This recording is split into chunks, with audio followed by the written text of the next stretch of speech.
Hello and welcome to Byju's IAS. Let's get started and look into the first article. The first article says picking up the threads from the Afghan rubble. The article here is speaking about the Afghanistan crisis, Taliban takeover of the Afghanistan governance, what are the options that are available with multiple countries, what India can do in the near future, and this is what the author is trying to express in this article. First up, when we look into Afghanistan, we have Taliban which has taken over the country of Afghanistan. It has been able to capture power in every region. One of the last regions which was not under the control was the Panjshir Valley. Now it has also fallen to the Afghanistan's Taliban rule as well. So the country which is in deep crisis is currently facing a lot of human rights issues as well. On one side, minority viewpoints are not taken into picture, women rights are not given, and at the same time what you see is grave economic crisis which can also unfold in the region of Afghanistan, because of which several people are looking at leaving the country. These are the people who were once living in Afghanistan, now displacing themselves from Afghanistan, looking for a brighter futures in some other country. As a result of this, there can be refugee crisis in the neighboring countries as well. One, they can go to Tajikistan. Two, they can also slip into Iran as well. And three, because of all this, radical forces may emanate from this particular region, and this can also have spillover effects to the neighboring countries as well. What else can happen? Because of Afghanistan takeover by Taliban, there might be other terrorist organizations as well, where these terrorist organizations may outwit the Taliban in Afghanistan. Let's take the example of ISIS or Al Qaeda or Jaish-e-Mohammed. These are the non-state actors, fundamentalist terrorist organizations which might also fight with Taliban, and ultimately it can result in chaos and turmoil in Afghanistan. Now the question is, what is happening presently in Afghanistan? What we have seen is that Afghanistan under the control of Taliban has formed an interim government. But the problem with this interim government is that you have terrorists governing a particular country. Some of these terrorists are also put on the United Nations list as well. Some of them are barred in United States as well. Now the question is, why did Afghanistan enter into such a chaos? That is because of United States of America's abrupt withdrawal from Afghanistan. This also meant they recognized Taliban and its rule in Afghanistan as well. Ideally, what United States of America should have done, it should have spoken to the existing government back then. It should have ensured that there is an understanding between the government and the Taliban. But without all this, just because it wanted to withdraw, it gave recognition to Taliban, and within no spare of time, Taliban takes over the complete region. This is where the author brings into picture India's engagement with Afghanistan when we had a governance in the form of a government representation. We had the government which was existing in Afghanistan. India wanted to have a very good relationship with Afghanistan. So what does India do? India constructs number of infrastructural projects. One such example is the Salma Dam project. The other example is development of the parliamentary structure, and at the same time India also created the Chabahar port as well. From Iran, India was to connect to Afghanistan. From Afghanistan, India was to connect to Central Asia as well. So what it developed during this particular process is an infrastructural development in this particular region. Added to this, there were other cultural representations. Added to this, there was a lot of economic and trade relationship as well. But in spite of all these activities, India is nowhere in the scene in the present situation in Afghanistan, says the author. Now, if we have to consider other countries like Russia, like China, like Pakistan, they have more say in Afghanistan right now, but India has no say in Afghanistan because of the Taliban rule, says the author. Now, if we have to explore multiple options, let's take the example of Pakistan. We know for the fact that Pakistan has close relationship with Taliban. In fact, United States of America also knew that Taliban Shura Council was also located in Balochistan as well. So what we see is that Pakistan has a close relationship with Taliban. So India might face trouble because The ISI may give inputs to Taliban and Taliban may act indirectly on the call of Pakistan. That's the first major problem. Apart from this, when we look into other countries and what options they have, we know for the fact that Russia is one of the superpowers. Russia does not have much of power like United States of America in the present situation. What Russia can do, it is already speaking to CSTO, which means there is a military alliance in place. It has already given a tough warning as well, where it has asked the Central Asian countries not to cooperate with United States of America when it comes to allowing the refugees. So what Russia has been able to give is a call to the Central Asian countries to prevent refugee crisis and at the same time entrance to the radical forms. So Russia, which was once a powerhouse, may not wield that much of power right now. Given an opportunity, it would be able to make large scale impact in Afghanistan. This is what we have with respect to Russia. Now if you look into China, we have discussed in the past as well. China has the One Belt One Road initiative.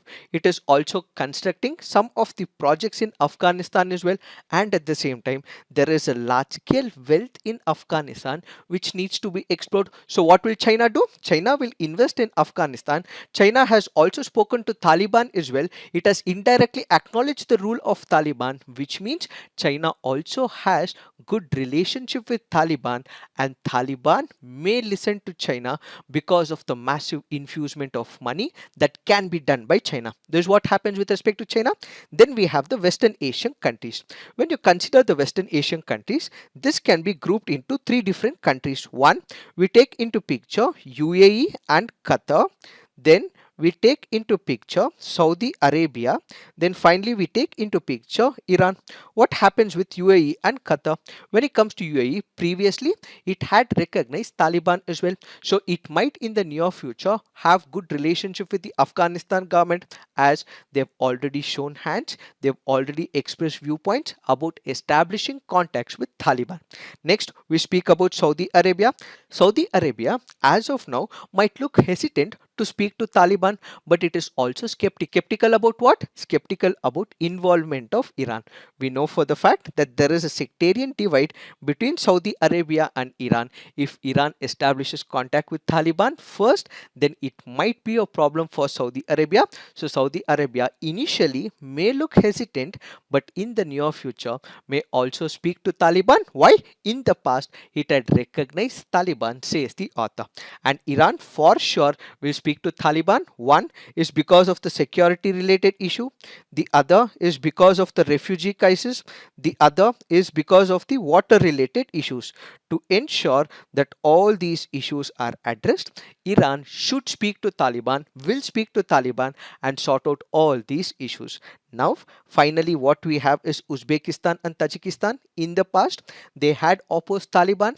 They had taken the viewpoints of Taliban in a very negative way. It did not cooperate with Taliban and Afghanistan when it was in power.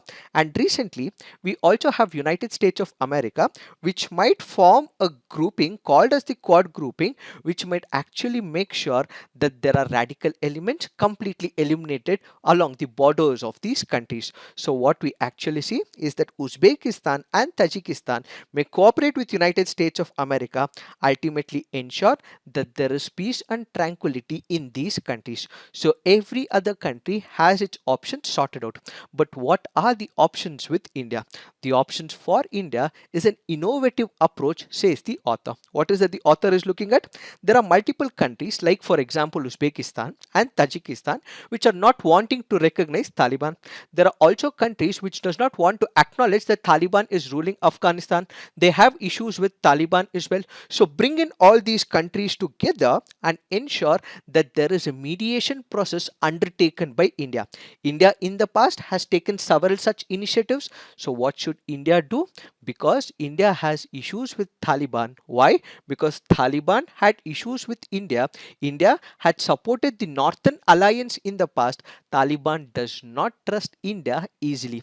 So what should India do? In case there are countries which do not have good relationship with Taliban, who do not want to acknowledge Taliban governing Afghanistan, India indirectly should contact these countries, mediate between them, come up with a consensus, come up with an idea, and this idea has to be executed. Similarly, we had India taking up such initiatives in the past when it comes to Vietnam.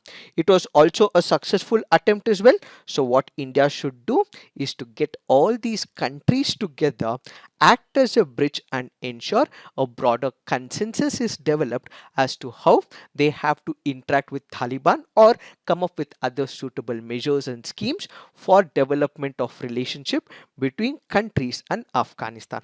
It is this that we have to understand in reference to this article. Now let's look into the next article. This article says act and friction. The article here is speaking about the friction between government and the judiciary, the Supreme Court of India. About what? It is about the functioning of the tribunals. What is happening with respect to this particular issue? We had the government of India which had come up with an ordinance for reformation of the tribunals. These reformations that the government had initiated via the ordinance was declared as unconstitutional by the Supreme Court of India. But what does the government do? The government introduces minor change and ultimately brings in the Tribal Reforms Act. So all those provisions which were declared unconstitutional by the Supreme Court of India was ultimately tweaked in a minor way, and this was introduced as a Tribunal Reforms Act in spite of the Supreme Court declaring such provision in the form of an ordinance as unconstitutional. This particular act in detail has been explained on 17th of August 2021. So we would not be discussing this part of the act. So kindly look into it. So all that you have to do, go and check our 17th August 2021 video to understand what is this Tribunal Reforms Act. This is the first part of the article. The second part of the article speaks about the vacancies when it comes to the tribunals. We have hundreds of tribunals in India. These tribunals will require manpower. These tribunals will require appointments to be made by the government with respect to the chairman and its functioning bodies. But unfortunately, the government is not making appointments to these tribunals. So what we see is an undue delay, procrastination by the government of India in spite of Supreme Court of India asking the government to not delay this particular process, make these appointments and ensure that the vacancies are filled. But the government of India has resisted such a move.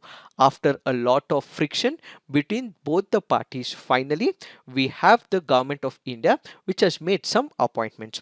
But there is a problem in these appointments as well. What are these problems? We have the Search cum Selection Committee. This Search and Selection Committee is headed by a sitting judge of the Supreme Court of India. What does it do? It, along with the law secretary, along with the secretary of the parent ministry of that particular tribunal, had given recommendations to the government of India.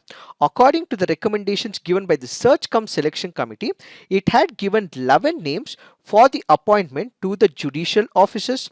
Then it had given names of about 10 people who were expertise in the technical domain, and at the same time it had also provided something called as the waiting list. So once this list is exhausted, that is when the government can look at the waiting list. But what has the government done? The government in the present situation has only appointed 3 from the judicial officers, 4 from the technical, and finally, without exhausting this list given by the Search cum the Selection Committee, they have directly gone to the waiting list, which is why the Supreme Court is asking the government, why are you cherry picking the names? Why have you not exhausted the list given by the Search and the Selection Committee, but you have directly gone to the waiting list? Ask the Supreme Court of India in this particular case. Apart from this, the government also made hurried appointment with respect to the National Company Law Appellate Tribunal. We had Justice A.I.S. Chemma, who had another 10 days in this particular office. The government all of a sudden cut short the tenure of the acting chairperson and appointed a new justice, that is M. Venugopal, in his place. So the government appointed this person in a hurried manner. So the Supreme Court of India questioned this appointment as well. So what we actually see is that there is a lot of tussle between the government and the court when it comes to the operations of this particular tribunal. This is on the basis of disagreement for the eligibility criteria, conditions of the service of the tribunals, and as a result, what it is seen is a constant judicial review made by the Supreme Court of India when it comes to the functioning of the tribunals. What we actually see is that the government is interfering with the process of the tribunals. Tenures have been cut short. what we actually see is that infrastructure, the manpower that has to be provided by the government to these bodies are still not fulfilled, and what we see is justice delayed because all these appointments are delayed. So the Supreme Court of India is asking the government of India to ensure that the vacancies are filled as soon as possible and look into the Tribunal Reforms Act once again. But do remember, the entire analysis of Tribunal Reforms Act has been discussed on 17th of August. Please look into it to understand what is this act all about. Now let's look into the next article. This article says major restructuring of railways on anvil. The article here is speaking about reforms that will be initiated in the near future. One, it speaks about closure of few institutes which are part of the railway ministry. It also speaks about mergers of few institutes, and finally it also speaks about the schools which are currently being run by the railway ministry. First, let us discuss about the closures. There are some institutes which are already in place in the railway ministry. Let's take the example of Central Organization for Railway Electrification, Central Organization for Modernization of Workshops, Center for Railway Information System, Indian Railways Organization for Alternate Fuel. These are the institutes which are already in existence. So the recommendation is that they have to be shut, they have to be closed, the operations will have to be suspended, and they will have to be merged with the existing authorities. So what are we speaking here? We are speaking about institutes which have to be closed according to the recommendation. What are these institutes? We have the Central Organization for Railway Electrification. What was the purpose for which it was established? The sole purpose of this particular institute was railway electrification along the entire network. Since its objectives have been met, let's close it, says the recommendation. Then we have the Central Organization for Modernization of Workshops. What happens? We have railways. There are different types of coaches that can come up, wagons can come up, locomotives can come up. How do we reform it? How do we bring changes to it? How do we innovate it? It is this organization that takes care of it. So the Central Organization for Modernization of Workshop basically looks at modernizing the workshops of the Indian Railways. This has to be shut, says the recommendation. Then we have the Center for Railway Information System. What does it do? It designs, develops and implements, maintains most of the information system of the railways. Let me give you some example. The computerization of the freight operations information system, passenger reservation system was all undertaken by the Center for Railway Information System. So according to the recommendation, this should be in the near future taken up by the IRCTC, says the recommendation. Finally, the Indian Railways Organization for Alternative Fuel, which is already shut, should completely be shut, says this recommendation.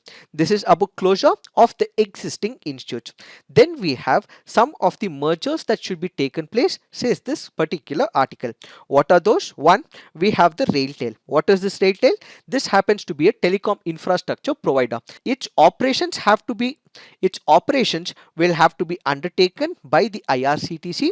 So what we have is this institution merged with IRCTC, and all the existing operations should be undertaken by IRCTC is the recommendation.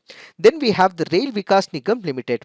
All the operations that are currently taken by this particular institute should in the near future be undertaken by the Indian Railway Construction Limited. Then we have the Central Training Institute. All its operations should be undertaken by National Rail and Transportation Institute. So the existing ones will be merged with the existing ones. So what we have is the merger of two institutes, where one institute will be dissolved, the other institute will take over the functionaries of the earlier ones. That is what we have about mergers. And finally, there are some schools which are currently under the Railway Ministry. This is currently being undertaken by different institutes of the Railway Department. So this should not be undertaken by the Railway Ministry. Why? Because the parent role, the primary objective of the Railway Ministry is to take care of the functioning of the railways. Why should the railway take care of the schools is the proposition. So basically, such powers should not be given to the railways. There has to be merger of the railway schools with the Kendriya Vidyalayas, or in fact the state bodies should be taking care of such functioning, says some of the recommendation in this particular article. We do not know whether such recommendation will be accepted or not, but these are the recommendations which the government may accept or may not accept. We have to wait and watch whether it will be executed or not. Now let's look into the next article. This article says GST Council not for inclusion of petroleum products, says the finance minister. There are some products, there are some items which are not part of the GST.